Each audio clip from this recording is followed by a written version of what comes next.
empezar con Zulema Bustamante Puente de la Universidad San Martín de Porres con una presentación titulada Parto vertical con pertinencia cultural en el Perú, avances normativos, prácticas institucionales y resistencias silenciosas. Adelante, gracias. No sé si me paro. Bueno, buenos días con todos los presentes. Primero agradecer a la organización de este evento. Muchas gracias. ¿Perdón? ¿Se escucha bien? Ah, ya. Me acerco. Ya. Agradecer, como decía, la presencia de los invitados y de la organización de este evento. Muchas gracias por la convocatoria y este espacio, ¿no? Para poder hablar de este tema, ¿no? De maternidades, y desde desde la Universidad San Martín les vengo a presentar un trabajo de investigación que hemos desarrollado un equipo, ¿no? De investigadoras de la Facultad de Obstetricia y Enfermería. Bueno, el título del trabajo es Parto vertical en el Perú, tensión entre la normativa, la práctica y resistencias culturales, durante el periodo 2016-2024. Bueno, empezaremos haciendo una breve introducción. El parto vertical constituye, todos sabemos, una práctica ancestral profundamente vinculada a las identidades andinas y amazónicas de nuestro país. Su institucionalización en el Perú prometió una atención obstétrica más respetuosa y culturalmente pertinente. Sin embargo, su aplicación real continúa siendo limitada y, como vamos a ver con los datos estadísticos que les voy a mostrar más adelante, no solo eso, sino también vemos que hay un importante retroceso en su aplicación. Este estudio examina cómo las representaciones políticas y resistencias configuran hoy esta práctica en el sistema de salud peruano. Bueno, no solo vamos a hablar de que este es un método o una forma de traer al mundo a un niño o de parir, sino de una disputa cultural y política sobre cómo se concibe el nacimiento. Algunos antecedentes culturales. Bueno, las posiciones erguidas en el parto forman parte de saberes tradicionales que privilegian el movimiento, la autonomía corporal de la mujer y el acompañamiento comunitario, pues es en este espacio donde la mujer puede elegir quién la va a acompañar en este momento tan especial, ¿no? Para ella. Puede ser su pareja, puede ser la madre, una hermana, ¿no? Estas prácticas expresan principios de reciprocidad y cuidado propio de los pueblos indígenas o originarios de nuestro país. Su desplazamiento por el modelo biomédico responde a procesos históricos de medicalización y desvalorización de los conocimientos indígenas. Desde la antropología, autoras como Davis Floyd explican cómo la medicalización del parto desplazó estas prácticas tradicionales, imponiendo un modelo biomédico que transformó un ritual comunitario en un acto meramente clínico. Es importante traer aquí a acotación hablar de los hitos normativos, porque se ha hecho una evaluación en este trabajo sobre la normativa técnica que ha promovido este tipo de atención.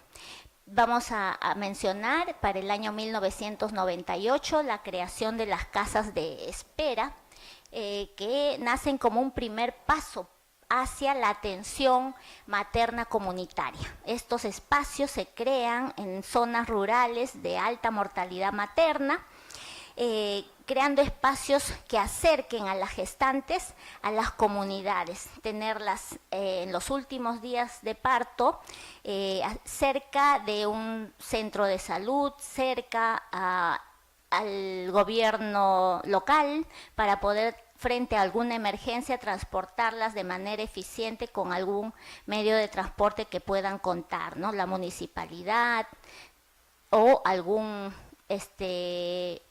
alguien de la comunidad, ¿no?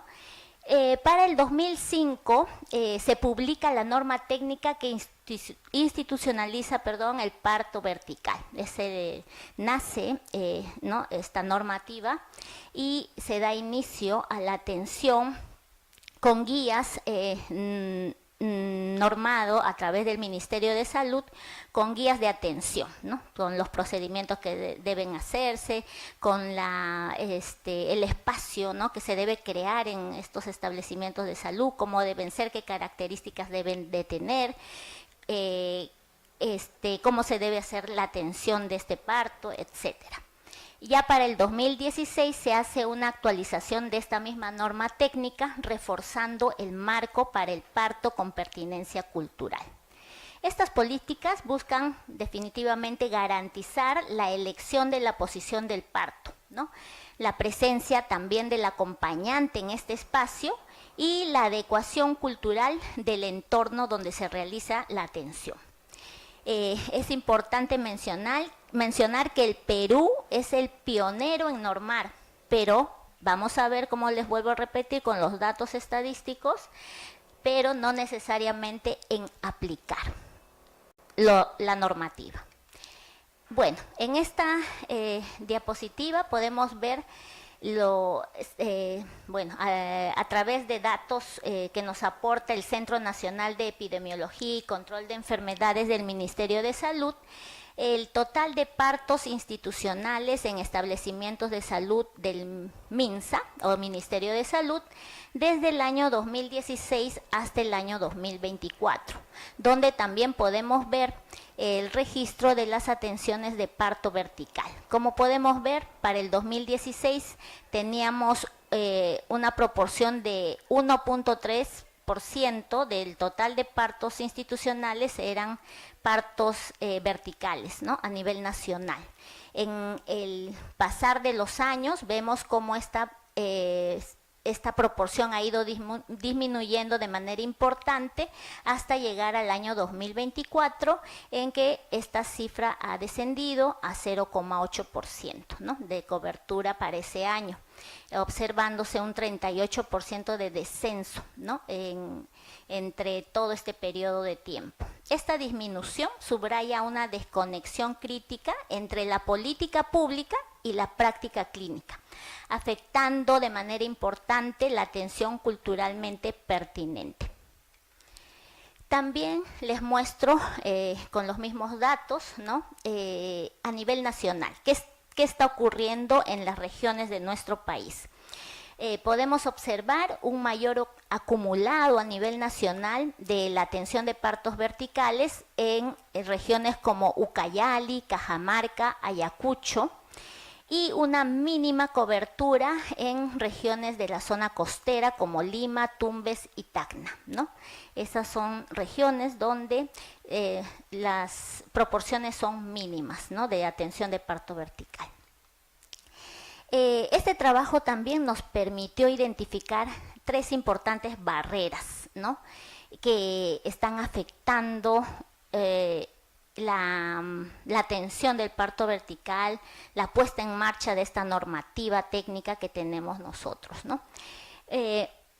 Uno, las barreras estructurales. Vamos a decir que muchos de los establecimientos carecen de espacios adecuados, de banquillos obstétricos, soportes ergonómicos y ambientes culturalmente adaptados para este tipo de atención. El equipamiento mínimo necesario no ha sido incorporado en los presupuestos, ni tampoco existen los estándares de categorización para el primer nivel de atención. Esta falta de infraestructura convierte a la norma técnica que tenemos actualmente en un mandato realmente difícil de cumplir.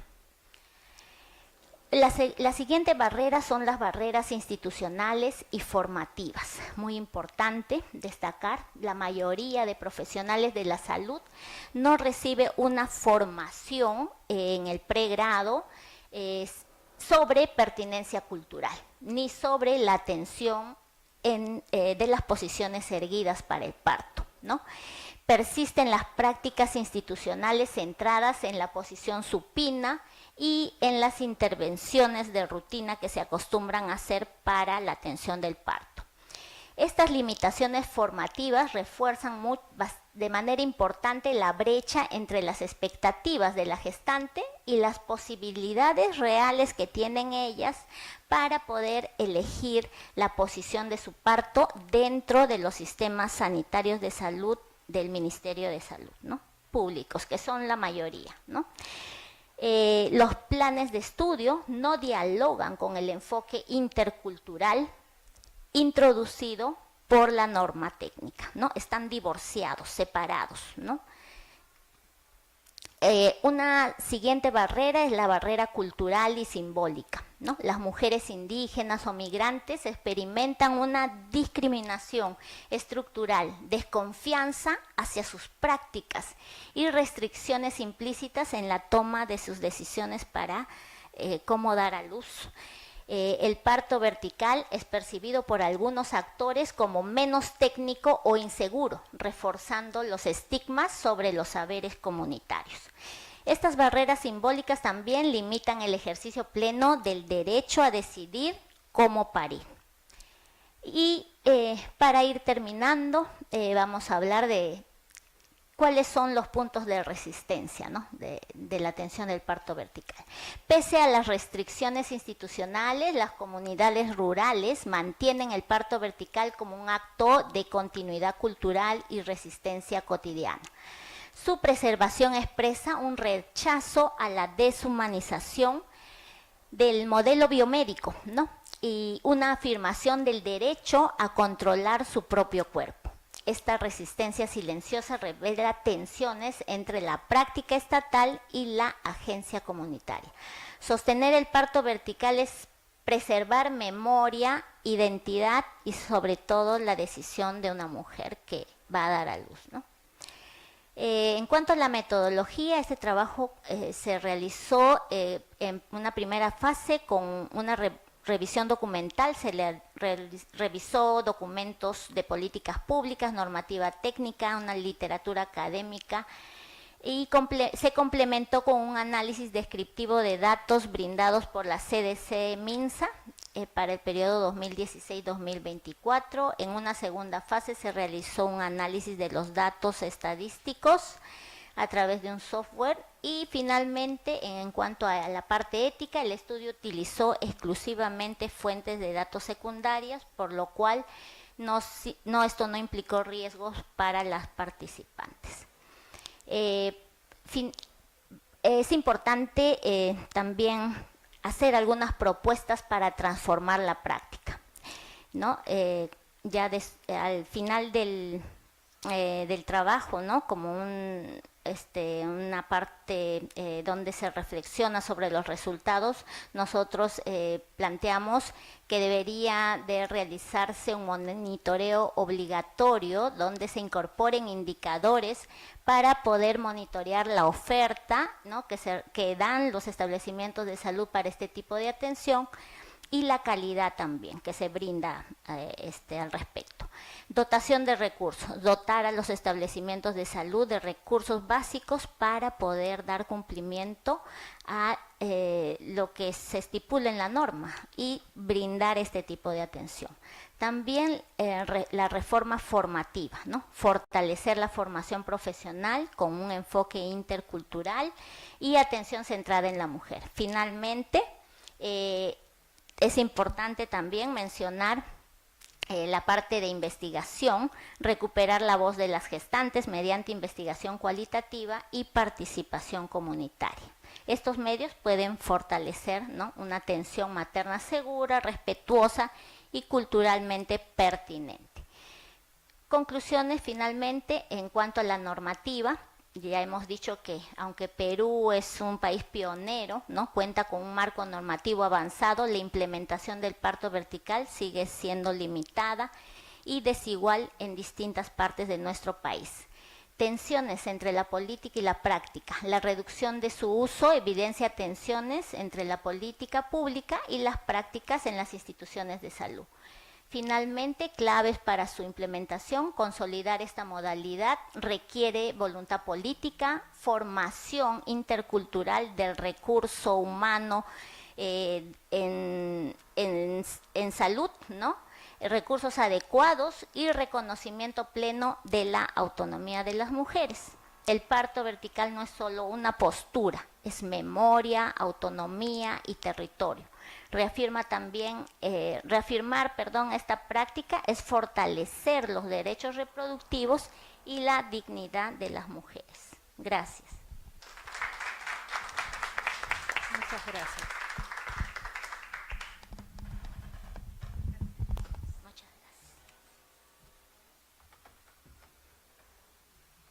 Muchas gracias, Zulema, por esta interesante presentación. Ahora vamos a pasar a la segunda ponencia de Mónica Salazar del Río, de la Casa de Nacimiento Intiquilla de Lambayeque, con una presentación titulada Entre plantas, cantos y resistencias, la vigencia de la partería tradicional en Lambayeque como acto de maternidad intercultural. Adelante. La presentación está. ¿Nos podrían poner, por favor, el PowerPoint? Proyectar el. De verdad. ¿Me escuchan? Buenos días. Sí. Nos falta la presentación. Nada más. Sí. Bueno, mientras la ponen, aprovechando estos Está. pequeños minutitos, solo para agradecer la puesta en marcha de este congreso. Considero que es fundamental para la maternidad peruana, latinoamericana y mundial el que tengamos estos espacios para conocer un poco más acerca de la situación y analizarla y encontrar soluciones para los grandes problemas que tenemos. Bueno, esta mañana les traigo un tema que me apasiona y es el de la partería tradicional. Indudablemente nuestro país cuenta con 24 regiones y en cada una de ellas existe la partería tradicional. Es absurdo pensar que podemos decir que hay una práctica tradicional nacional como tal, porque cada una de las regiones peruanas cuenta con su propio patrimonio cultural, con sus costumbres, con sus plantas, con su flora y su fauna. Así que hoy yo les traigo un poquito acerca de la partería tradicional de la región de Lambayeque. ¿No funciona? Ok.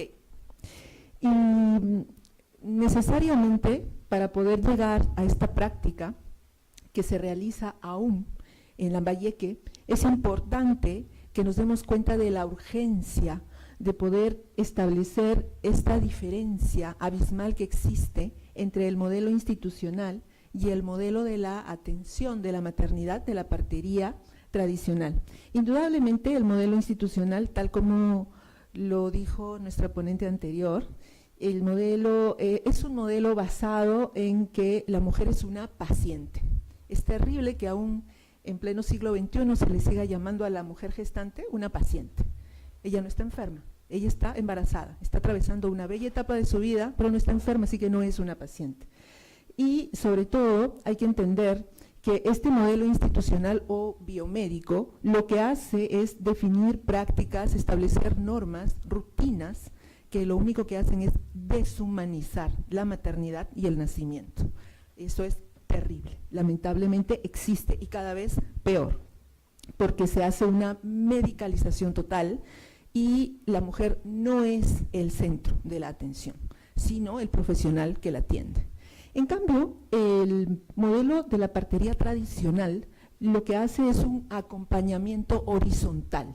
Se busca a la mujer, se le ve a la mujer como protagonista de su maternidad y se fomenta su autonomía y mucho cuidado hacia ella, tanto de la familia como de la comunidad en general. Y obviamente la partería tradicional está haciendo una enorme resistencia a los modelos hegemónicos. No quiere funcionar conmigo. La partería tradicional de Lambayeque, aún viva, es indudablemente algo que se conoce muy poco. En nuestro país existen muy pocos estudios acerca de la partería tradicional de la zona del norte. Y nosotros en Lambayeque tenemos muy poquita zona altoandina, que está representada por las ciudades de Incahuasi y de Cañaris. En esta ocasión, todo está basado en la práctica tradicional de la ciudad de Incahuasi y sus alrededores. Y aquí podemos ver que esta partería tradicional es un saber comunitario, vivo, porque va a estar transmitido de generación en generación, como podemos apreciar en la foto en el distrito de Moyán, una mamá que lleva a su niña de 7 años a todos lados para poder explicarle la utilidad de las plantas que se utilizan en partería. Indudablemente la espiritualidad y la resistencia están presentes, más allá de la técnica.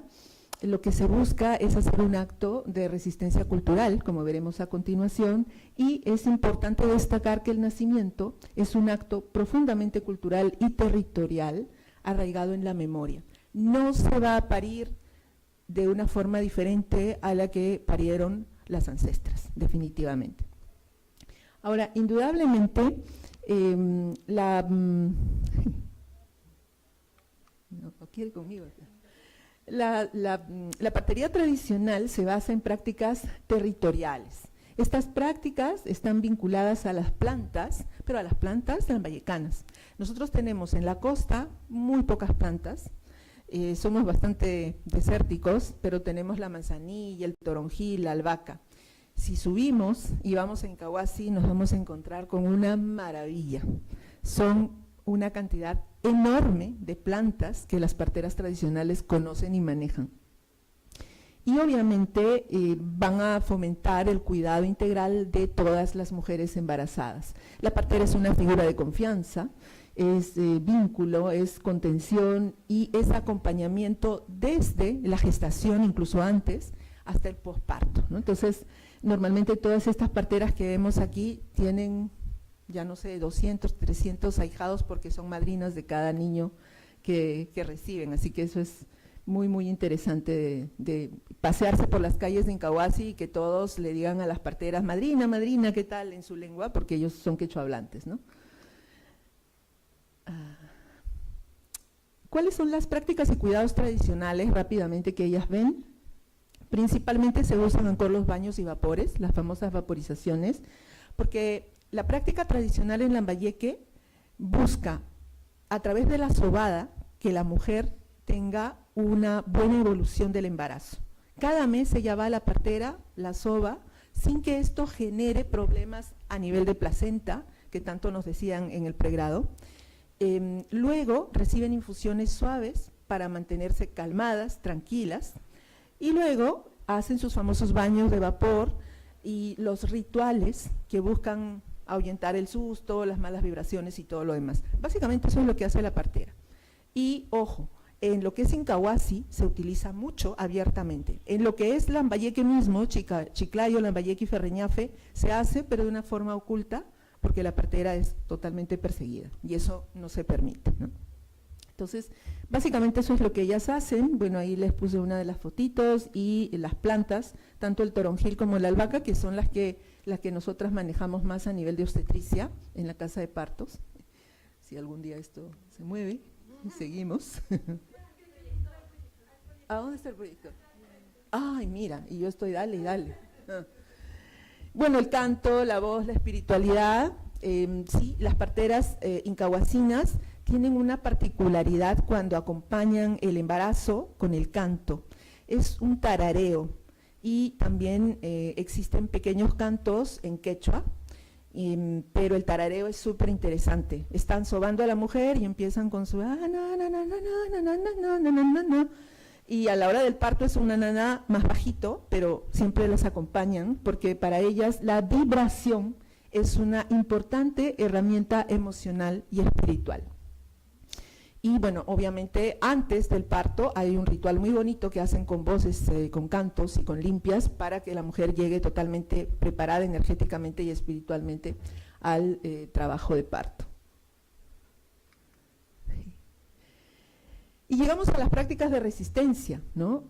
¿Por qué decimos resistencia? Que es un tema tan importante hoy. Nosotros consideramos que la partera tradicional lambayecana La primera resistencia que hace es mantener su saber vivo, no dejarse avasallar. Y esto es muy, muy importante porque miren ustedes que en el año 2017 las parteras tradicionales de Incahuasi recibieron un premio del MINSA porque en colaboración con el Centro de Salud de la zona lograron 0 muertes maternas. Esta es una manera maravillosa de ver cómo se puede trabajar en conjunto y se pueden lograr grandes cosas. Entonces ellas persisten, ellas continúan transmitiendo el saber de generación en generación a pesar de la invisibilización, a pesar de la discriminación, estigmatización y sobre todo de la persecución. Y obviamente son consideradas guardianas de la vida, porque cada mujer que se pone en las manos de una partera lo hace con una fe ciega, súper interesante, ¿no? Entonces ellas están allí para continuar haciendo esta demostración de saber. Es un modelo urgente la partería. Las mujeres necesitan esa contención que les brindan las parteras, esa tranquilidad que les transmiten cuando ellas llegan a su casa para poder hacer una sobada o simplemente hacer una pregunta. O decir, no sé si ustedes habrán escuchado, pero es típico, las mujeres dicen, es que me duele mucho de este lado, o se está criando por acá, y cuando se van a ver a la partera, dice, sí, es que se movió, entonces le dan una sobada, que en lenguaje científico, lo que es osteopatía, una técnica que no se aplica mucho en el Perú, pero la osteopatía, hay muchos métodos, en Francia hay uno muy conocido que es el de Feirado, y es maravillosa porque él hace lo que hace la partera tradicional y simplemente pone las cosas en su sitio. Entonces, bueno, es importante entonces que este modelo intercultural del que se habló hace un ratito, en donde se decía que existe la norma, que el Perú ha sido pionero, pero que no se implementa. Yo diría que el problema es que se sigue avasallando a la partería tradicional, no se busca colaborar, y hoy es sumamente necesario trabajar en conjunto. ¿Y cuáles son los aportes a la salud actual que da esta partería tradicional? En primer lugar, hay una humanización del parto que es urgente, a pesar de que según desde la antropología sabemos que seguimos en el paradigma tecnocrático. Bueno, pasemos al humanista, que tampoco es el que debería estar, pero porque la partera normalmente atiende el parto con humanidad por convicción y no por protocolo, no porque sea normado, sino porque ella considera que es fundamental el buen trato a la mujer. Ella tiene que recibir bienestar y armonía a partir de prácticas complementarias como las que ya están descritas para que pueda lograr sentirse bien y que esto se vea reflejado en un buen parto. Y obviamente esta atención que se le da a la mujer debe estar integrando mente, cuerpo y espíritu para que se consiga el ideal de la salud absoluta. Y finalmente lo que consideramos nosotros como un acto político fundamental, como la partería tradicional lo es porque protege el territorio del cuerpo, porque devuelve autonomía, democratiza el nacimiento, está presente la partera y generalmente la comunidad entera está orando por esta mujer. Además abraza lo comunitario frente a la lógica individualista, desafía un sistema que ha expropiado saberes y silencios, y además cada vez que una mujer pare acompañada por una partera tradicional, en donde no hay violencia, no hay prisas, en donde no hay inhibición, está ocurriendo indudablemente un acto político. Entonces, lo que buscamos es que el parto vuelva a ser un acto de recuperación del cuerpo, de identidad y de dignidad. Muy bien, eso es lo que les quería compartir. Muchas gracias. Muchas gracias. Muchas gracias. Mónica, por la presentación. Ahora vamos a pasar a la tercera ponencia de Pamela Ferro Acuña González de la Pontificia Universidad Católica del Perú, con una presentación titulada Gestar Resistencia, o sea, en la continuidad verdaderamente de lo que acaba de presentar, Mónica, gestar resistencias narrativas de un parto en casa como acto político. Hola, ¿se escucha? Bueno, muchas gracias por el espacio y realmente me siento muy honrada de estar acá sentada en medio de dos grandes mujeres que han traído realmente sus experiencias en acompañamiento al parto. La presentación o lo que yo les voy a contar o narrar ahora parte, digamos, de una experiencia personal, ¿no? Que es política, ¿no? Y que parte de una autoetnografía que vendría a ser como la precuela de la tesis que estoy haciendo sobre violencia obstétrica. Pero, retomando, esta autoetnografía está basada en mi experiencia como una persona que ha tenido un parto en casa, ¿no? No como una alternativa, digamos, necesariamente ideal, sino como un acto consciente de resistencia frente a un sistema médico, ¿no? Que históricamente ha objetivado, medicalizado y subordinado nuestros cuerpos gestantes, ¿no? Que usualmente se da, digamos, a la que se le llama el parto institucionalizado, ¿no? El parto institucional. Yo considero que no todas las mujeres debemos parir de la misma manera. Creo que es importante que tengamos esa libertad de elección. Y lo que quisiera es abrir este espacio de reflexión sobre lo que significa parir, sobre todo en nuestros propios términos, ¿no? Recuperar el cuerpo como territorio de decisión, como han comentado mis compañeras ahora, y entender también cómo este acto, cuando es una elección, puede devenir en una forma de rebeldía política, ¿no? Que está profundamente encarnada, ¿no? Entonces, y que tiene que ver y que se ha convertido para mí en un espacio de cuestionamiento, ¿no? Y que poco a poco ha ido adquiriendo una forma académica, por así decirlo, ¿no? También hago la salvedad que, digamos, la experiencia que estoy compartiendo y esta autoetnografía también tiene, digamos, sus octógonos de privilegio, porque el parto en casa en una ciudad, o digamos, de una forma citadina, requiere, digamos, una inversión económica significativa, buscar una casa de parto, estás por fuera del sistema de salud. Entonces, dependiendo del lugar en donde estés, en donde te sitúes, realmente el tener acceso a un parto digno es realmente bastante difícil y no tendría por qué ser así.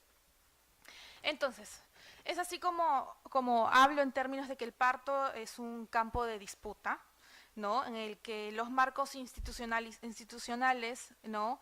Hacen que el parto haya sido colonizado por una lógica biomédica que fragmenta y controla nuestros cuerpos, ¿no? Y tiene que ver con esto que Foucault dice, ¿no? Que finalmente nos estamos enfrentando en el momento del parto a estos dispositivos de poder saber, ¿no? Que atraviesan la medicina y que han convertido nuestros cuerpos en objetos de intervención, ¿no? Y en esta dinámica ocurre lo que mis compañeras ya han comentado, si lo rescato porque viene de sus propias voces también, es que el parto se patologiza, ¿no? Se vigila, se interviene. Nos transformamos en cuerpos enfermos, ¿no? Acá también podríamos rescatar, digamos, lo que, digamos, Federici dijo, en el que hubo una apropiación del parto, un despojo de la partería, un despojo del parto de las mujeres, ¿no? A un sistema biomédico que busca el control de los cuerpos, ¿no? Entonces el parto es pues un acto regulado, ¿no? Por tiempos institucionales, por estándares técnicos, por protocolos, ¿no? Que lamentablemente no conversan con nosotras como sujetos, sino como objetos, ¿no? Entonces, no solamente estamos hablando ahorita de velar por la salud física o de, digamos, mantener los indicadores de supervivencia materno-infantil, sino que estamos tratando también de a qué está respondiendo esto, ¿no? Digamos, a qué silenciamiento simbólico se está generando a través de la política, a través del discurso del cuidado, ¿no? Y eso responde también a un tema de justicia epistémica, ¿no? ¿Quién tiene la voz para qué y a quién se está escuchando, ¿no?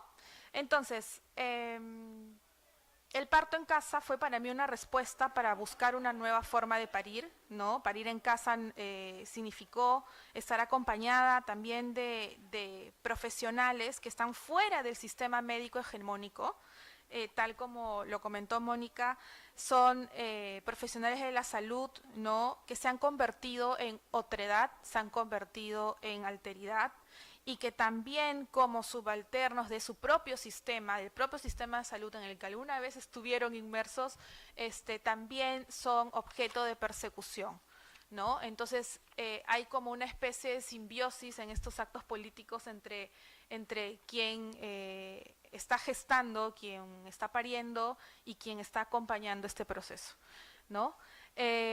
Así que bueno, el parto puede convertirse en un acto político, ¿no? Que puede cuestionar los límites del contrato sexual, que inscribe a las mujeres, este contrato que inscribe a las mujeres en roles subordinados, ¿no? En incluso momentos en los que hay una mayor agencia vital, ¿no?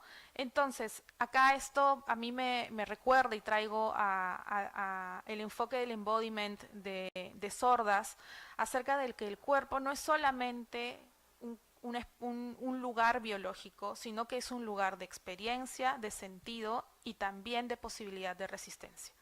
Entonces, durante el parto en casa, lo que ocurre es que pasa lo inverso de lo que ocurre en el parto institucionalizado, ¿no? El cuerpo ya no es fragmentado, ya no es controlado y se vuelve consciente, activo y autónomo.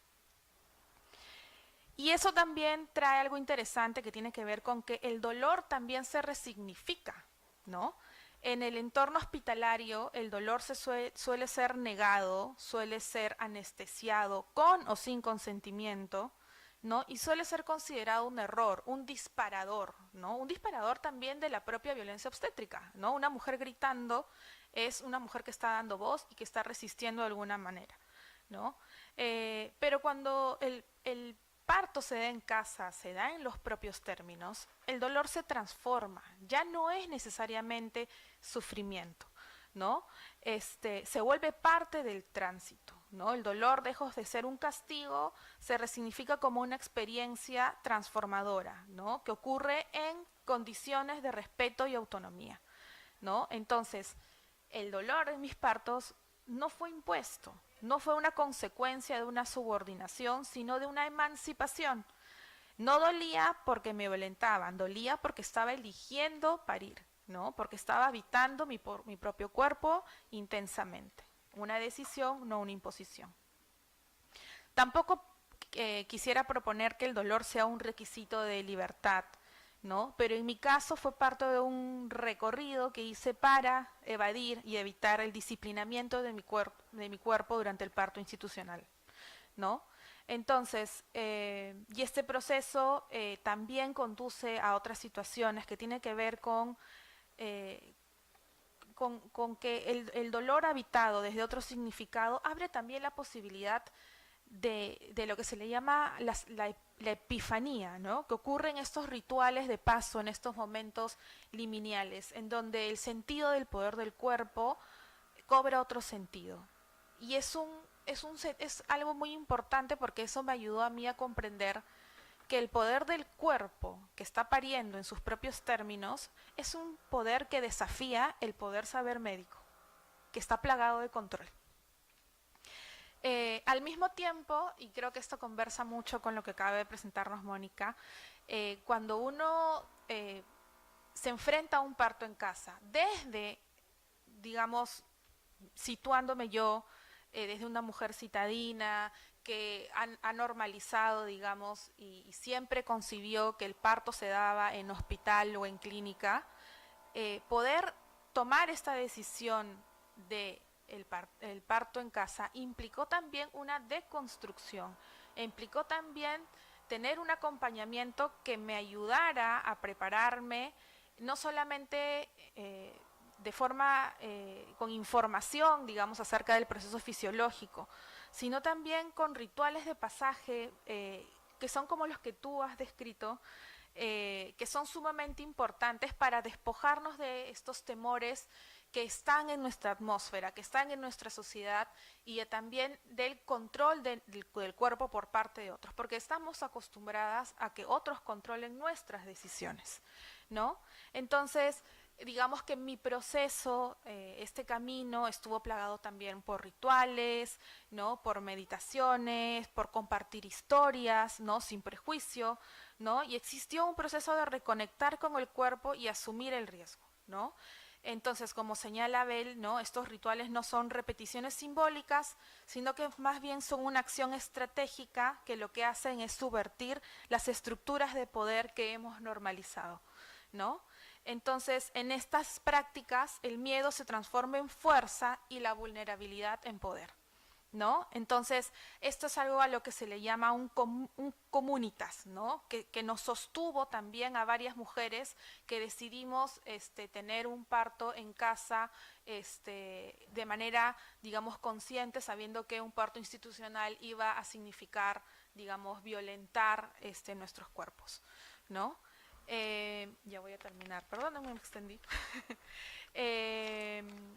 Y también que te permiten tener experiencias como el contacto piel con piel, ¿no? Experiencias que quizás en los hospitales son interrumpidas, ¿no? En un espacio íntimo en el que nuestra privacidad no es violentada ni expuesta, ¿no? Y en el que la experiencia, en vez de deshumanizarse y objetivarse, se transforma en todo lo contrario. ¿Y por qué no voy a decirlo? Realmente mi experiencia de parto en casa, y creo que he encontrado similitudes con lo que comentabas, han sido espacios de amor y no tienen por qué contraponerse, ¿no? El amor no significa, la empatía no es sinónimo de inseguridad, ¿no? Así que cierro ya esto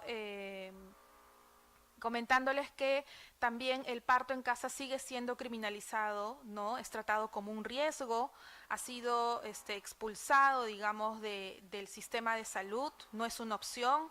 El problema tampoco es el hospital en sí, por así decirlo, sino el modelo biomédico, jerárquico, racista y patriarcal que recula nuestras experiencias, silencia nuestras voces y violenta nuestros cuerpos, y es un modelo que no reconoce la partería como saber médico, ni el parto en casa como una opción digna, ¿no?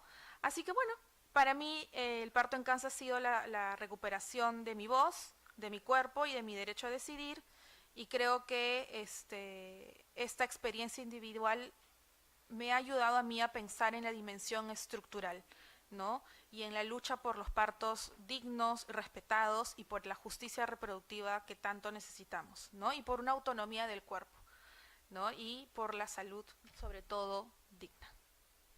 Gracias. Muchas gracias. Muchas gracias. Ahora vamos a pasar a la última ponencia de este panel en línea.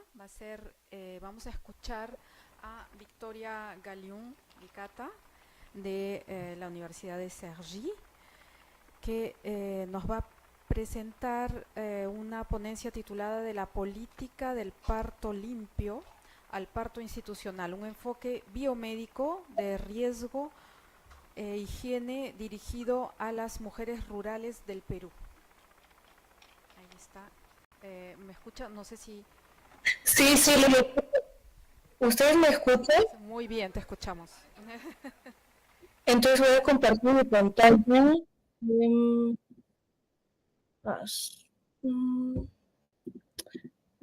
a poner toda la pantalla. Ay, tengo que cambiar los parámetros, no puede ser.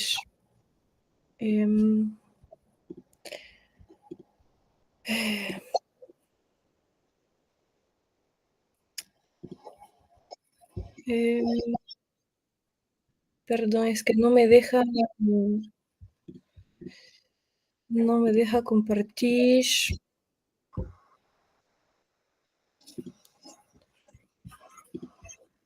Un ratito.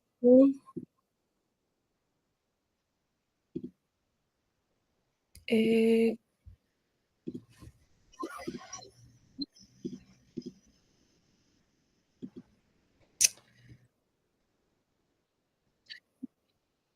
sí, sí te escucho.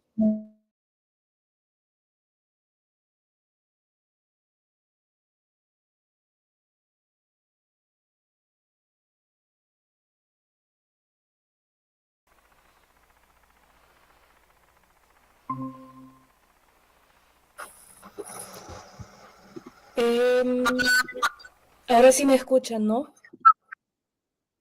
Perdón, es que se me cerró todo porque no me dejaba presentar toda mi pantalla. Em, ahora ven mi pantalla, ¿no es cierto? Entonces, se ve mi diapositiva, ¿no? Bueno, y si las cambio ahorita, bueno, yo ahora ya no las veo, entonces por si acaso, pues me dicen oralmente porque ya no las veo. ¿Puedo empezar, no es cierto? Ya, gracias. Gracias, Lisel. Bueno, disculpa por estar a la distancia, pero igual mucho gusto a la distancia. Estoy muy feliz, emocionada hasta de presentar en un congreso que tenga lugar en la Universidad San Marcos, porque fue la universidad que me acogió cuando tenía 19 años y recién empezaba los estudios, entonces que le tengo mucho cariño a esta universidad y estoy muy feliz de estar con ustedes, aunque sea a la distancia hoy día. Bueno, entonces la investigación que les voy a presentar es un poco un resumen, un artículo que todavía está por publicar y en el gran marco de mi tesis de doctorado, justamente dirigida por Lisel, y entonces también se basa en todas las investigaciones que hice durante los pasados años, terrenos de investigación que fueron permitidos por el proyecto de ECOS también, que permitió la organización de este congreso, y fue así como entonces me puse un poco a investigar todos los archivos del Ministerio de Salud y que pude hacer observaciones en servicios gineco-obstétricos de varias postas de salud en el Perú, que sea en Lima, Cusco, Ayacucho, Puno también, y donde me di cuenta de un montón de cosas que voy a tratar de presentarles rápidamente hoy día. Entonces, mi objetivo con esta comunicación sería aportar un poco un análisis histórico, un poco de la visión, la retórica usada por el Ministerio de Salud en cuanto al parto institucional, que la verdad no era mayoritario hasta los años 90. Por ejemplo, no sé si acá lo ven en la diapositiva en rojo, pero a finales de los años 80, el 82% de los partos en el ámbito rural todavía tenían lugar en casa. Y a comparación, hoy en día se invirtió totalmente la tendencia en unos 20 años, porque ahorita 81% de los partos en el ámbito rural son llamados institucionales. Y entonces yo, al ver estas cifras, me puse a pensar cómo puede ser que se implementó una transformación así tremenda en tan poco tiempo. ¿Con qué estrategias, qué actores y qué dinámicas de poder existen para que de lo que yo escuché, lo que yo vi, todo el mundo comparta esa idea de que el parto institucional es la mejor opción? Y agradezco mucho a Pamela de la presentación anterior por darnos otra visión de este parto, porque no lo podré desarrollar obviamente en la presentación de hoy. Entonces, primero quisiera presentar un poco el proyecto 2000. Seguramente ya habrán escuchado de este proyecto que se desarrolló entre 1995 y 2002, que fue financiado por el Ministerio de Salud del Perú y la Agencia de Estados Unidos para el Desarrollo, con un presupuesto tremendo de 60 millones de dólares. Este proyecto se ha implementado exclusivamente en zonas rurales desfavorecidas, en los Andes, la Amazonía y también algunas regiones costeras consideradas pobres. Aquí lo ven en la cita, el objetivo del proyecto fue mejorar la salud y el estado nutricional de niños pequeños y mujeres en edad fértil. Su propósito fue incrementar el uso de servicios de salud materna e infantil, disminuyendo las barreras de acceso a los servicios de salud, particularmente aquellas de tipo económico, cultural e informativo. Eso fue de reporte técnico que hicieron justo después del fin del proyecto 2000 en 2003. Entonces, al buscar, analizar este proyecto, en mi opinión, lo que se siente es que adopta una postura bastante educativa hacia las pacientes.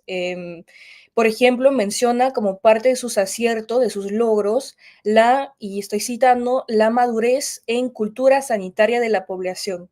Entonces, ¿qué significa ser maduro en términos de salud materna? Entonces, es en el marco justamente de este proyecto 2000 que se difunde el concepto del parto limpio en los años 90. El objetivo del parto limpio, de este nuevo concepto que menciona el MINSA, es muy claro. Aquí lo ven en la derecha en la diapositiva. Todos los partos deben ser atendidos por una persona capacitada y en las mejores condiciones de higiene. Y al escuchar, al leer sobre el parto limpio, me llegó la idea de que, pues si existe un parto limpio y seguro, que es supervisado por las instituciones de salud pública, pues implica tácitamente que el parto en casa, en zonas rurales, zonas con población indígena, pues es sucio y peligroso, por ende. No se trata, entonces, si al inicio yo pensaba que era esto, pero no se trata para nada de una política de normalización o de organización del parto a domicilio, sino que es, en mi opinión, una primera etapa de transición para después incrementar la institucionalidad del parto y, sobre todo, cambiar la percepción de las usuarias, lo que conocemos hoy como norma, que es parto institucional, pero que no siempre fue así. Y pues como el Estado peruano no consigue llegar hasta los rincones más alejados del país, y eso lo admite totalmente, pues las parteras son consideradas, son usadas como intermediarias para la difusión del parto. Del parto institucional, digo. Las parteras tienen que recoger un kit de parto limpio en algún centro de salud, lo que se ve a la izquierda. Estos kits contienen jabón, guantes, una hoja de afeitar para cortar el cordón, lo que, si no me equivoco, no es común, no es apreciado en comunidades indígenas, pero bueno, eso es otra temática que tal vez las otras personas que presentaron saben más. Gasas también tiene hojas de plástico y de papel y mucho otro material. Y eso no es nada más en una parte del Perú, se editaron varios. Entonces, para difundir esa idea del parto limpio, se capta, se capacita y se coopta, en mi opinión, a las parteras.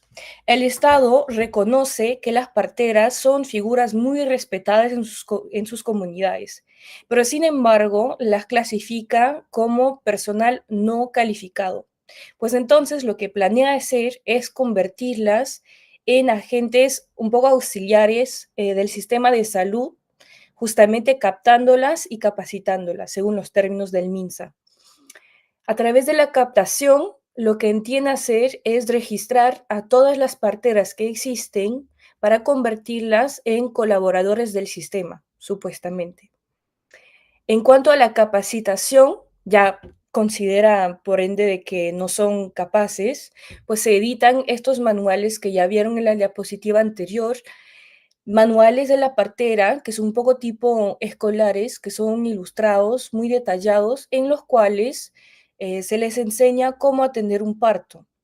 Y yo, al observar estos manuales, o sea, sentí cierta minimización, hasta infantilización de las capacidades de las parteras. Por ejemplo, hay algunas ilustraciones que les recuerda a las parteras, y estoy citando, no olvidar llevar su manual el día del parto, como si la partera era una estudiante, ¿no? O también se les explica a las parteras cómo crece el bebé en el vientre durante el embarazo, que a los 3 meses es más chiquito, a los 6 meses crece y que un embarazo dura 9 meses. ni siquiera sin pensar que las parteras ya saben de eso y mucho más que eso. Entonces, la legitimidad de las parteras queda condicionada a su obediencia a las normas. La partera debe mantenerse en coordinación permanente con los servicios de salud. Eso está en uno de los manuales de esos años 80. Pues, de hecho, no se valoran para nada sus conocimientos, se valora su capacidad para ser mediadoras, para que faciliten la aceptación del sistema de salud pública. Y cuando la partera logra que la madre y la familia cumplen estas recomendaciones, se le llamará partera amiga de la madre y del niño, lo que se ve en la diapositiva a la derecha. Entonces,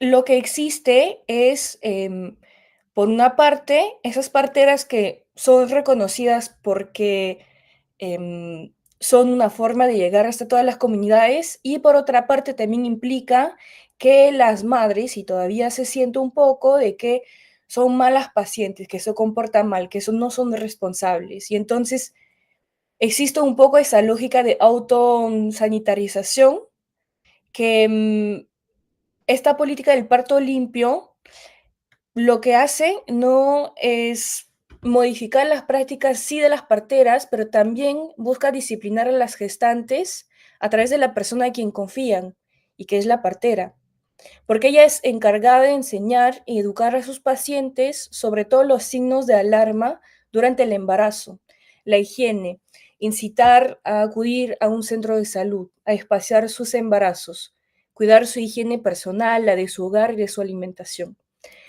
Cabe destacar que la responsabilidad del hombre nunca está mencionada.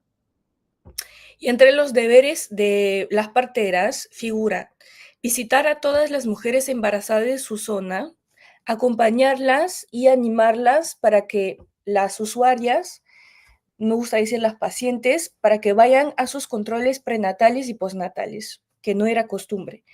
Y si no quieren ir a esos controles, las parteras tienen que avisar al personal de salud para que vaya a su casa. No la de la partera, sino la de la usuaria. Y estas prácticas, lo que a mí me parece impactante, interesante, es que siguen vigentes hasta hoy en día. Seguramente habrán escuchado de las visitas domiciliarias, que el MINSA define como que los establecimientos de salud públicos, y más que todo el primer nivel de atención, deben identificar y captar al 100% de gestantes de su comunidad, lo que llaman búsqueda activa, siguiendo la estrategia de sectorización de calles, manzanas, barrios, comunidades, caseríos o anexo, haciendo uso del mapeo o radar de gestantes y del sistema de vigilancia comunitaria u otro utilizado por la institución. Esto, como mujer europea, me parecía súper nuevo. Nunca había visto tal forma de ejercer en servicios gineco-obstétricos.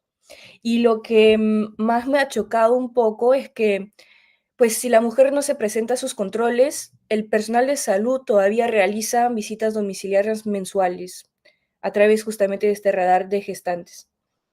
Estas visitas pueden ser consideradas efectivas o no efectivas. Por ejemplo, no son efectivas si la mujer no abre la puerta o no está en su casa, pero no se cuestiona por qué será que no abre la puerta, por ejemplo. Entonces, en resumen, esta estrategia instaura una forma de vigilancia íntima que traspasa los límites del hogar y que totalmente quita, como decía Pamela, la agentividad de la mujer, de la madre. Entonces, la retórica dominante es la de que la responsabilidad es individual, y si la mujer no sigue las normas, pues pone en riesgo a su bebé. Desde 2010, yo lo he visto muchas veces cuando estaba en Perú, hay toda esa comunicación, efectivamente, la maternidad segura, sana, responsable, que es tarea común, tarea de todos, compromiso de todos y todas. Entonces todavía se siente bastante esa idea. tanto para las obstetras como para las pacientes indígenas, de que parir en casa es peligroso o algo anticuado. Entonces, yo escuché exactamente los mismos discursos que encontré en el material archivístico. La comunicación del MINSA entonces se centra en el control, más bien ahora, del embarazo, ya que se logró la institucionalización del parto, pues ahora se enfocan en el control del embarazo.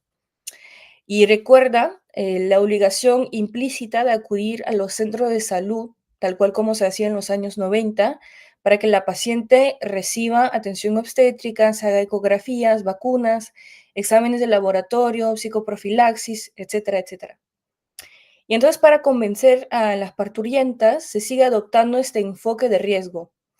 Por ejemplo, a la izquierda se ve en una posta del Cusco: acude a tus controles prenatales, así estarás sana tú y tu bebé. Los signos de riesgo, de alarma, son mencionados, repetidos y aprendidos durante las consultas prenatales, y son siempre visibilizados en estos afiches que encontré en todos los centros de salud que he visitado. Se exponen, o sea, enumerándolos con una advertencia clara. Aquí abajo, no sé si para ustedes está bien pequeño, si das a luz en tu casa, puedes morir. Entonces siempre hay esta culpabilidad, esta responsabilidad de las mujeres, porque se les pide, y cito, que hagan sus tareas o que las regaña a veces por no hacer sus controles. Y por fin, las mujeres indígenas siguen siendo presentadas como rígidas, miedosas o simplemente pues como pacientes ignorantes, y siempre se moviliza el argumento reduccionista de la cultura nueva de su atraso. Es la palabra que ya he escuchado. Sí. Ya, no recibí. Ya llegó a la conclusión. Entonces, em, nada más era para compartirles un poco de la historia del parto institucional, que no siempre fue así, que es algo muy reciente y que fue la política del parto limpio, que sentó las bases del parto institucional con ese proceso de higienización, utilización, moralización del parto en zonas rurales.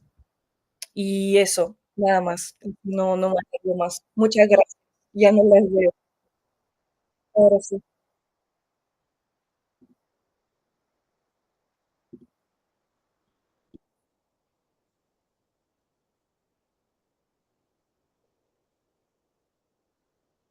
Tiempo para unas 10 minutos para preguntas, entonces si hay en el público, si no yo voy, sí, entonces yo también tengo algunas. Bueno, vamos a empezar por ustedes.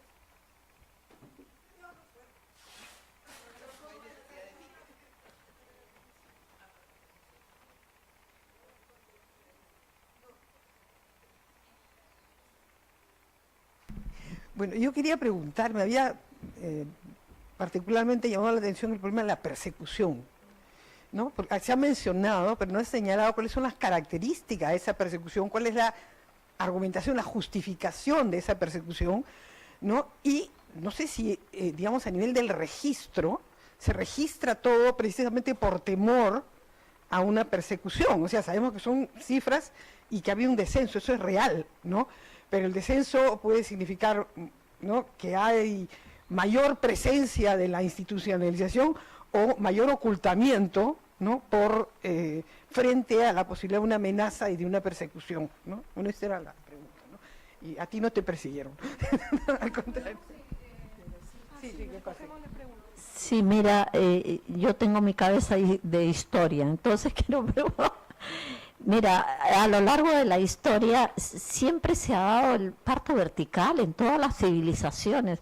Es más, yo he visto cerámicas prehispánicas donde la mujer está en cuclilla y haciendo, bueno, y en nivel de chisme, no sé si será real o no, pero yo recuerdo que hace años atrás que alguien me comentó que a partir del rey Luis XIV es que empezó el parto así horizontal, porque él quería ver el numerito, entonces al rey pues había que usar, y de ahí como que se empezó a generalizar. Pero a mí la pregunta más directa es, ¿desde qué momento los hombres se metieron en la cuestión de los partos? Eso es una cosa totalmente femenina. O sea, ellos para empezar no tienen ni vagina, ni útero, ni nada. ¿Ya? Son totalmente fríos, indiferentes y te tratan como un objeto. Yo no he tenido partos, pero he ido al ginecólogo y toda la cosa. Eres un objeto y te gritan y te insultan y todo eso. Entonces, ¿por qué nosotros hemos permitido que los hombres entren en un plano que es totalmente femenino y que no lo van a comprender nunca, jamás, porque su físico es totalmente diferente? Gracias. Gracias, Nanda, y bueno, si vienes mañana voy a hablar de todo eso en la conferencia de mañana, así que por esa parte. Sí, ya sé, sí lo vi, solo era para comentarle que de eso hablaremos mañana. Ella es chilena, ¿no? Sí. La señora que estaba hablando. No, ella es peruana. Ya. Buenos días, disculpen, nosotros hemos llegado tarde, venimos de la Unidad de Multiculturalidad y Género de la Facultad de Ingeniería Económica, Estadística y Ciencias Sociales de la Universidad Nacional de Ingeniería. Y como bien ha dicho la señora que me ha antecedido, no soy tan joven como las señoritas estudiantes, ¿no? Y yo sé que aquí en nuestra patria, por ejemplo, las mujeres de la sierra, las mujeres de la selva, no dan, como la figura que se nos mostró, no dan a luz, no paren de manera echada, sino en cuclillas, medias paradas, ¿no? Y esto de que se echen es porque es facilidad, no para la mujer, sino para el hombre o quien la atienda, ¿no? Para que sea más fácil para ellos, pero no para nosotras las mujeres. Por otro lado, se ha hablado efectivamente pues la occidentalización, ¿no? O sea, vienen los españoles, nos colonizan y todo lo que nosotras teníamos como riqueza de nuestras ancestras se diluyeron, ¿no? Se cambiaron. Y hemos seguido ahora entonces los ejemplos de otros países que no son ni Latinoamérica ni nada por el estilo. Entonces, a mí me parece que es dejar de lado que esas mujeres que atendían los partos tenían una riqueza maravillosa, sabiendo de que no podíamos tener, las que vivían por allí, no podían tener pues un médico, y menos hubiese querido yo, si estuviera en esa posición, tener un médico que me hubiera exigido que tuviera que estar echada, ¿no? Y por otro lado, yo creo que sí, una de las cosas que nosotras requerimos es que el varón y la mujer comprendan todas las diferencias biológicas que hay, y por lo tanto a mí me parece sí que el varón tiene que estar en el momento de la concepción de su hijo o su hija. Muchas gracias. Gracias. Muchas gracias. Bueno, pueden quizás empezar como deseen a responder. Ya creo que sí me escuchan aquí. Muy interesantes las apreciaciones, y yo me gustaría tal vez contestar rápidamente a todo, pero primero hablando de la persecución. La persecución a las parteras tradicionales data justamente de la época que nuestra ponente internacional ha mencionado. Bueno, yo hace 35 años y 40 que empecé a estudiar obstetricia en Chiclayo, y soy testigo de cómo se perseguía a las parteras costeñas y ese pseudo programa de parto limpio, porque es así como yo lo llamo, porque lamentablemente todas las parteras de nuestra costa fueron contaminadas con este pseudo programa. Se les inculcó que lo que ellas sabían no valía y que ellas tenían que aprender a lavarse las manos y a captar a las mujeres para que el parto fuera institucional. Se logró indudablemente. Cuando uno va a hablar con las parteras lambayecanas de la costa, todas tienen un certificado del Ministerio de Salud porque fueron capacitadas. Pero hoy hay una mezcla en ellas entre el acostar a la mujer, ya no la dejan parir parada, porque se sobreentiende que el ministerio les dijo que aumenta la hemorragia. Entonces, no, cosa que no es cierta, ¿no? Pero bueno, y lo que no consiguió el ministerio fue capacitar a las parteras de la sierra y de la selva. Así que el parto institucional existe en la costa, existe mayoritariamente aquí en Lima, pero si vamos a hacer un estudio a nivel de la sierra y de la selva, nos vamos a encontrar con que todavía hay mucha resistencia, todavía hay muchas mujeres que no dan a luz en el centro de salud. La obstetra está casi obligada de ir a ver a la partera para ir con la mujer y después llevarla al centro de salud para poderlo poner como un parto institucional. No, es más, como dicen muchas colegas, la llevamos en la ambulancia y aunque sea ahí, entrando ahí al centro de salud, por ahí, ya, no, es que acá fue el parto, ya no importa que fuera en la ambulancia, pero fue el parto ahí, solo por cuestión de coberturas. Y eso es muy triste, esa es la realidad de nuestro país. Así que eso del parto institucionalizado todavía está haciendo. Y eso ocasiona la persecución de las parteras costeñas que tienen que esconderse porque les llevan hasta policía, las amenazan con denunciarlas, con encerrarlas. Y la partera de las zonas altoandinas son necesarias para nosotras las obstetras. Es un mal necesario. Entonces, no queda de otra que no denunciarla, sino llamarla para que venga a corregir el problema en el centro de salud. Y una vez que se corrigió y el parto continúa, ya ándate a tu casa. Las maltratan, no les hablan en su lengua, ellas se sienten muy mal, porque nosotros estamos haciendo un libro y cada vez que vamos a hacer los círculos con ellas nos dicen, ¿no? Es que no nos hablan en nuestra lengua, nos dicen que nuestras hierbitas no sirven, y en realidad las hierbitas sirven y mucho, y las mujeres lo saben. Entonces la persecución es grande, y hoy ha ido más alto, porque somos un grupo de obstetras que atendemos el parto en casa, y también a nosotras nos empiezan a estigmatizar, a decir que por qué. Y yo voy a ligar esto a lo que dijo la señora al final, y dijo, ahora estamos occidentalizando el parto, ¿no? Si fuera así, me encantaría que nosotros también aperturáramos las casas de nacimiento de forma abierta, porque hoy por hoy sabemos que es el mejor lugar para un parto. El microbiota lo dejamos de lado. No, el parto es sucio, la mujer tiene que limpiar. Todavía hay establecimientos de salud donde a la mujer se le ponen pierneras, se la cubre toda, se le hace una higiene. ¿Cuándo, Dios mío? Cuando sabemos muy bien que necesitamos el microbiota. Entonces, nos habla de que hay un desconocimiento total de la situación y de una continuidad de prácticas arcaicas. Entonces, la persecución existe hoy a nivel de partera y a nivel de obstetra. Y en cuanto a los registros, bueno, no entendí bien si se trata del registro que se le da al nacido vivo o si es que se documenta, no sé, no entendí bien la pregunta. Sí, cedo la palabra, si no yo hablo hasta mañana. Yo también le quería complementar, pero tú primero. ¿Aló? Ya, listo. Para complementar un poco, preguntaron algo sobre desde cuándo el parto es horizontal y no vertical, ¿no? Culturalmente, sí, es cierto, las culturas han dejado vestigios, ¿no? De esta forma de parir en las mujeres del antiguo Perú, así que eso no es novedad.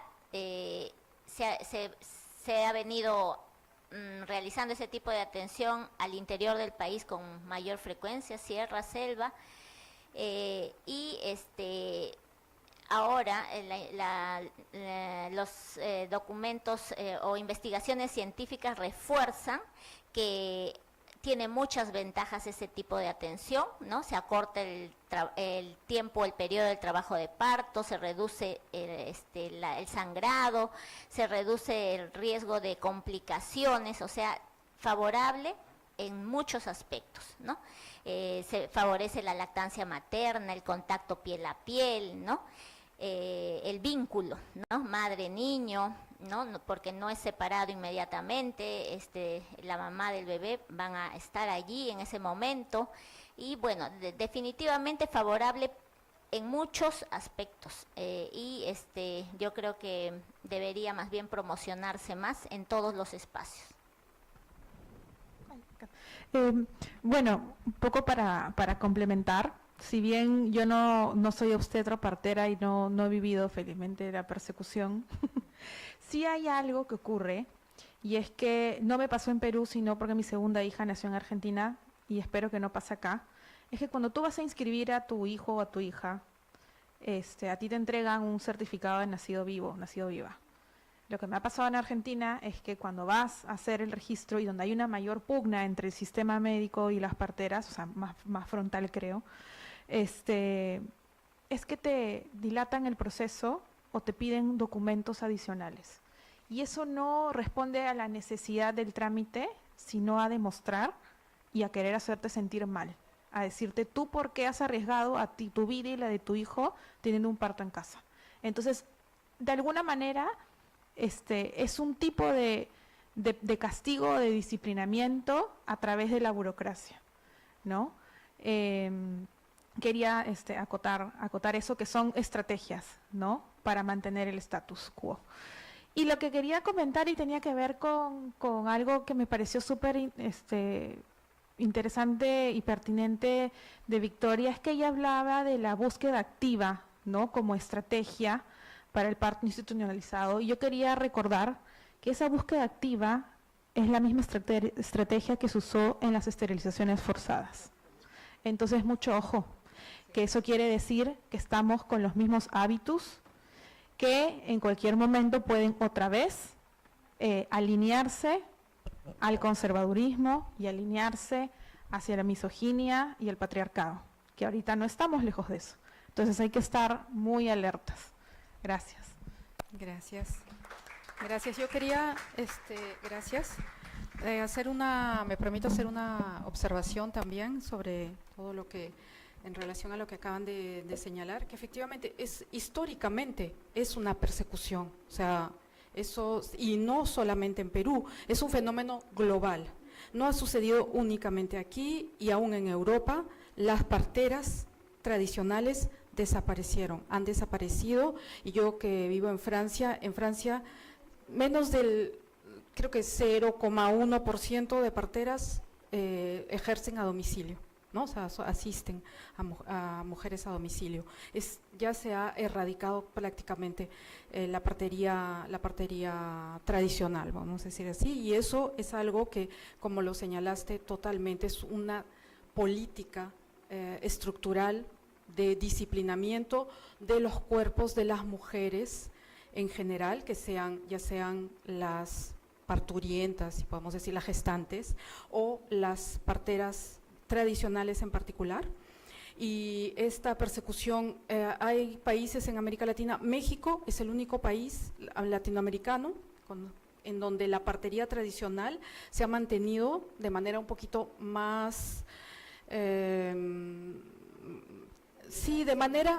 pero mediante el sistema de capacitación de las parteras, porque ha habido mayor resistencia, o sea, todavía hay un millar, más o menos 2.000 parteras tradicionales, pero que han tenido que someterse a ese sistema, que es un sistema que las controla, que las disciplina, es un control constante. Cuando estamos diciendo y hablando de dificultades, o sea, persecución es que es en cada etapa.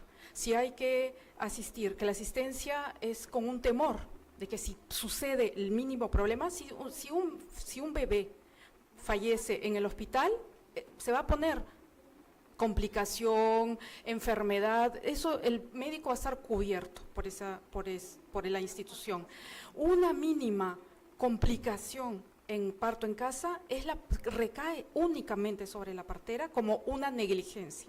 Entonces, desde ya eso es una exposición de la persona. Por eso cuando estamos hablando de político y el parto como un proceso político, es porque políticamente hay que estar como ya resistiendo, en resistencia, por el simple hecho de acompañar a una gestante.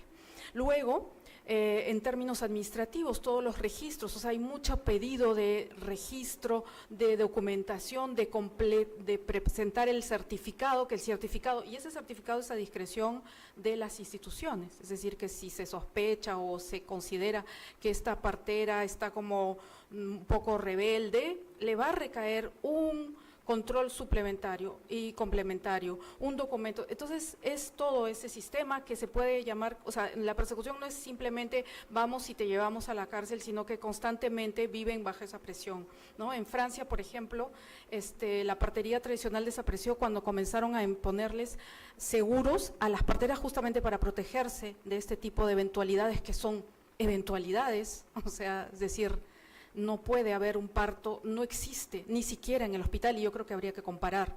Justamente me pareció sumamente interesante estos estudios de cero muerte maternas, ¿no? porque el parto médico institucional se jacta de decir que no hay, o hay una disminución constante de la mortalidad, y hay enormemente, exactamente, y en todo caso no es superior la del parto a domicilio a la del parto hospitalario. Entonces, y bueno, en fin, entonces esto para completar esto, y para terminar, no sé si les dejo la palabra, quizás si Victoria querías tú, porque no te dejamos, si querías, y ya para cerrar, Nada más Sí, comparto nada más una anécdota. En cuanto a los registros de certificado de nacidos vivos, yo una vez hablé con una obstetra y bueno, como yo soy mujer europea, pensaba que yo compartía la misma visión que ella y yo entonces fingí de que sí. Y me dijo, no, es que yo siempre les digo a mis pacientes rurales de que si dan a luz en casa y pues necesitan un certificado, pues le van a hacer problemas, no va a ser posible. Entonces yo le pregunté, ¿pero eso es cierto? O sea, yo quería saber si había una ley para mis investigaciones. Y me dijo, no, o sea, no es ley, sino que yo les digo esto para que no me moleste. Así fue. Sí, muchas gracias. Entonces con esto cerramos esta mesa y los invitamos. Ahora tenemos el momento del almuerzo, hasta nos reintegramos a las 2 de la tarde. Hasta más. Gracias.